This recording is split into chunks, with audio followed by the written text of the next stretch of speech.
இது ஜெமிலாவின் பயணங்கள். நான் இன்னைக்கு எங்க போறேன்னா எங்க ஊர்ல இருக்க ஃபிஷ் மார்க்கெட்டுக்கு போறேன். இது என்னோட வாகனம். இது எடுத்துட்டு ஸ்வயங்னு கிளம்பியாச்சு. என்னோட வாகனத்தை பார்க்கிங்ல நிறுத்திட்டு ரோட கிராஸ் பண்ணதுக்கு அந்த பக்கமும் இந்த பக்கம் பார்த்து கிராஸ் பண்ணதுக்குள்ள ஒரு வழி ஆகிட்டு. இதான் எங்களோட ஃபிஷ் மார்க்கெட். இதோ நம்ம வாங்க வந்த மீனை பார்த்தாச்சு. அந்த அண்ணா வேற தலை சுத்துற அளவுக்கு மீன் ரேட்டு சொன்னாங்க.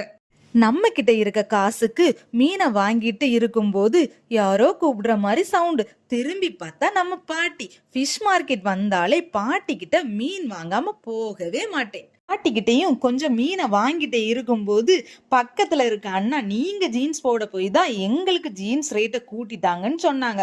அப்படியே கொஞ்சம் வெஜிடபிள்ஸ் வாங்கிட்டேன். அடிக்கிற வெயிலுக்கு தொண்டையெல்லாம் காஞ்சி போச்சு. மோர் வாங்கி குடிச்சாச்சு. எப்படியோ இப்பந்தான் கொஞ்சம் இதமா இருக்கு. ஒரு வழியா ஃபிஷ் மார்க்கெட் போயிட்டு வந்தாச்சு. நம்ம ஜெயிச்சிட்டோம்.